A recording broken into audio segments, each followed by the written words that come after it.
2022 foi um ano histórico para a geopolítica do petróleo, com seus reflexos no sistema financeiro global que está acelerando o processo de fim da hegemonia do dólar. E a batalha do sistema petrodólar e petro-yuan está apenas começando. É sobre isso que a gente vai falar neste vídeo.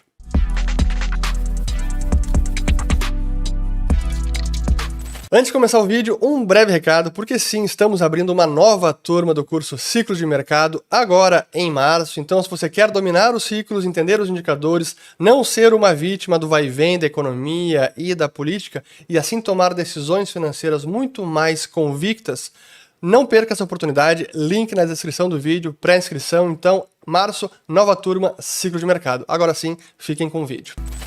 Muito bem, a todos aqueles que estão chegando agora aqui no canal, meu nome é Fernando Urch, aqui a gente fala de economia, mercados e investimentos. Se vocês gostaram do conteúdo, considerem se inscrever, ativando o sininho aqui embaixo e também compartilhando este vídeo. Pois o assunto em torno do padrão dólar, a hegemonia da moeda americana e se ela vai ou não ser destronada pelo yuan chinês ou outra moeda, ele segue ganhando novos capítulos e a gente fez vários vídeos sobre o assunto, especialmente no começo de 2022, depois da invasão da Ucrânia pela Rússia e todas as políticas que foram impostas para tentar combater a Rússia no campo diplomático e político, como por exemplo as sanções financeiras que o Ocidente impôs ao regime do Putin, congelando reservas internacionais da Rússia, tentando suspender bancos ou impedindo instituições financeiras russas que usassem o sistema de pagamentos internacional, entre outras medidas, e que representou uma inflexão na história financeira mundial e é sim um divisor de águas quando se fala do sistema petrodólares ou do próprio sistema financeiro mundial baseado na moeda americana. E eu quero falar sobre alguns dos avanços ao longo do ano e como a Rússia, apesar disso, manteve uma posição de destaque na produção de commodities energéticas, sobretudo petróleo e gás natural. E depois o que aconteceu no fim do ano, uma visita histórica da China, Xi Jinping, ao Golfo Pérsico, que também precisa ser entendida e todas as suas implicações. Então, primeiro falando aqui da produção de petróleo da Rússia, e aqui temos a produção de petróleo da Rússia, que caiu bastante logo após o início da guerra, de 11 para cerca de 10 milhões de barris dia, porque muitos países, especialmente na Europa, começaram a proibir a compra de petróleo russo e seus derivados. Aí no fim de 2022, a União Europeia também impôs aquele teto ao preço de petróleo russo e até exigindo que alguns outros países observassem esse teto. Mas a verdade é que o regime de Putin conseguiu contornar a maior parte dessas limitações e a produção, já em novembro de 2022, estava próxima de 11 milhões de barris dia, que era já o nível no pré-guerra. E como é que ela conseguiu isso? Encontrando novos destinos para vender a sua produção. Especialmente China, que já era um grande comprador e seguiu aumentando, e também a Índia, que vem substituindo a Europa, assim como a Turquia.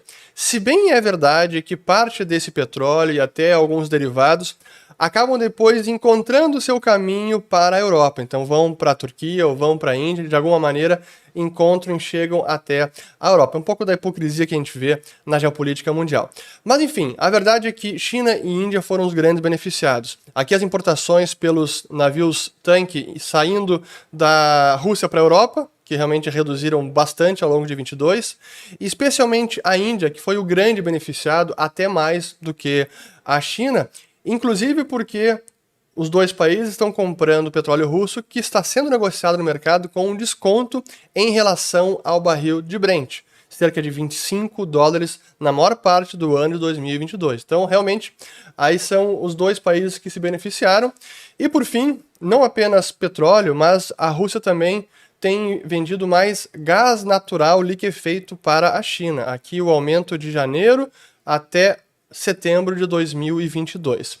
E quando a gente fala de suprimento de commodities energéticas ou mercadorias em geral, a cadeia de suprimento significa uma cadeia de pagamentos reversa. Então, se a Rússia está enviando commodities, a China e a Índia estão pagando para a Rússia. E a gente sabe que a China está tentando internacionalizar a sua moeda e nesse comércio de commodities com a Rússia está conseguindo. Está usando cada vez mais o renminbi para liquidação de pagamentos de commodities energéticas. Então esse foi um avanço importante para quem chama do fim da hegemonia do dólar ou do sistema petrodólar. Mas especialmente no fim do ano, mais precisamente em dezembro, houve uma visita histórica do Xi Jinping à região do Golfo Pérsico. E eu quero começar mostrando um vídeo bem curto, é apenas 1 minuto a matéria que relata então essa visita, primeiro na Arábia Saudita, e aí depois volta para mim. Então vamos colocar lá, agora, vamos lá. O segundo dia de visita do presidente chinês Xi Jinping à Arábia Saudita foi marcado pela assinatura de uma série de acordos entre os países. De acordo com a imprensa saudita, os contratos firmados nesta quinta-feira, na presença do líder asiático e do príncipe herdeiro Mohammed bin Salman, no Palácio Real em Riad, totalizam cerca de 29,3 bilhões de dólares, mais de 150 bilhões de reais. A agenda de Xi Jinping também incluiu uma reunião com o rei Salman bin Abdulaziz Al Saud, de 86 anos, que está doente. A visita de 3 dias foi criticada pelos Estados Unidos, tradicional aliado do reino, que nos últimos anos expandiu parcerias econômicas e políticas com outros países. Entre os contratos assinados por China e Arábia Saudita estão acordos energéticos sob hidrogênio, um projeto petroquímico, outro de desenvolvimento habitacional e de ensino de chinês. A China é o principal consumidor de petróleo bruto da Arábia Saudita. O presidente chinês vai participar de mais 2 cúpulas na sexta-feira, uma dos líderes dos 6 países do Conselho de Cooperação do Golfo e outra com líderes dos países árabes. Então vejam aqui essa reunião histórica, realmente, em que Xi Jinping esteve na Arábia Saudita, em Riad, assinando esse acordo de cooperação e sendo que a China já é o principal parceiro comercial do Reino Saudita. Eu fiz um vídeo no ano passado, vou colocar o link aqui em cima, onde a gente relatava já esse interesse de Xi Jinping, da Arábia Saudita, de vender petróleo em yuan. Isso está avançando. E muita gente até comparou essa visita do Xi Jinping à Arábia Saudita à visita histórica do Franklin Delano Roosevelt a bordo do porta-aviões americano USS Quincy, que estava perto do Egito em 1945, quando então o presidente americano, o FDR, se encontrou com o rei saudita, o Abdul Aziz Ibn Saud. E sem dúvida que essa reunião foi histórica, como foi também agora em dezembro. Só que dezembro foi mais histórica ainda porque incluiu outros países e acabou acontecendo a primeira cúpula entre a China e os países do Conselho de Cooperação do Golfo. Para quem não sabe, esse é o famoso GCC, Gulf Cooperation Council, que inclui Arábia Saudita, Emirados Árabes Unidos, Omã, Kuwait, Bahrein, Catar. E são grandes produtores de petróleo e de gás natural também. E nessa reunião histórica, é impressionante o que foi discutido e o discurso do Xi Jinping e os reflexos que isso tem para a região, para a geopolítica, para o mercado mundial de energia e também para o sistema petrodólar, ou talvez agora o sistema petro-yuan. E isso eu quero mostrar agora com o discurso do Xi Jinping. Aqui temos o texto completo, eu vou compartilhar o link depois na seção de comentários, mas eu destaco apenas um parágrafo porque ele talvez resume a importância e a dimensão do que foi tratado e acordado agora.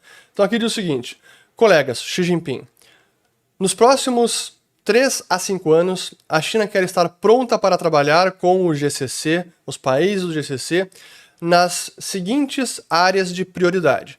Primeiro, estabelecendo um novo paradigma de cooperação de energia que é todo dimensional, All Dimensional Energy Cooperation. A China vai continuar a importar quantidades vastas de petróleo de uma forma no longo prazo dos países do GCC e também vai comprar mais gás natural liquefeito. Nós vamos fortalecer a nossa cooperação no setor de upstream, serviços de engenharia, assim como de armazenamento, transporte e refino de petróleo e de gás. Então a China se compromete a comprar mais desses países, a investir também na infraestrutura desses setores e de outros de tecnologia avançada, inteligência artificial e tudo mais. E o seguinte trecho até que é o mais importante, onde o Xi Jinping diz o seguinte: A plataforma da Bolsa de Xangai de petróleo e gás natural será completamente utilizada para a liquidação em renminbi no comércio de petróleo e gás. Então veja como esse é um passo histórico e fundamental na internacionalização do yuan. E agora não é apenas a China pagando pelo petróleo russo em yuan, mas também a Arábia Saudita e outros países de uma região que é estratégica, porque o Golfo Pérsico é onde a geopolítica colide com as commodities energéticas, com o sistema financeiro global baseado no padrão dólar e até mesmo a própria estabilidade e paz mundial é uma região muito sensível, de guerras constantes e é onde vemos a Pax Americana se manifestando talvez na sua plenitude. Quando a gente olha o mapa da região, a gente vê, por exemplo, como temos aqui, ó, vamos lá, temos aqui a Arábia Saudita, então Omã, Emirados Árabes Unidos e aqui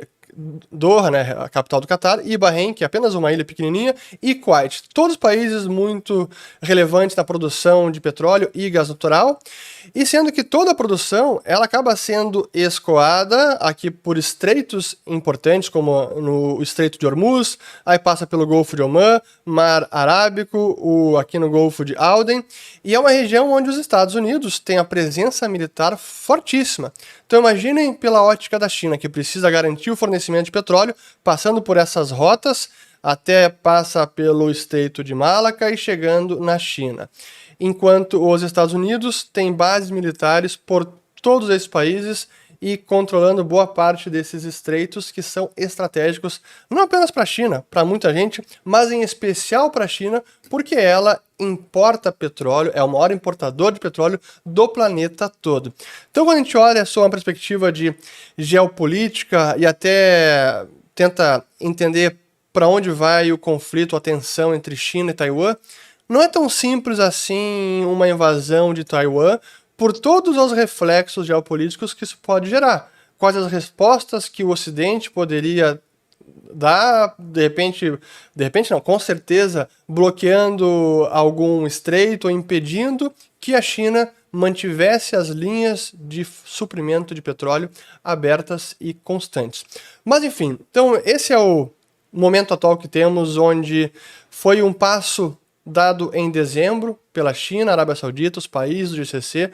Foi uma reunião histórica e onde está se avançando a internacionalização do yuan e a China então desafiando o sistema petrodólares. Não é ainda o sistema petro-yuan destronando o padrão dólar, mas esse é um processo, não é uma ruptura. E o que vemos em 2022 foi justamente esse processo se intensificando. Agora resta saber como será o restante desta década ou até deste século. Mas sem dúvida alguma que a batalha entre o sistema petrodólar e o petro-yuan está apenas começando e está a todo vapor. Espero ter gostado desse vídeo e volto no próximo. Muito bem, os links utilizados colocarei na descrição do vídeo, compartilhem também e espero que tenha trazido um pouco de luz a esse tema e essas batalhas geopolíticas e financeiras. Obrigado.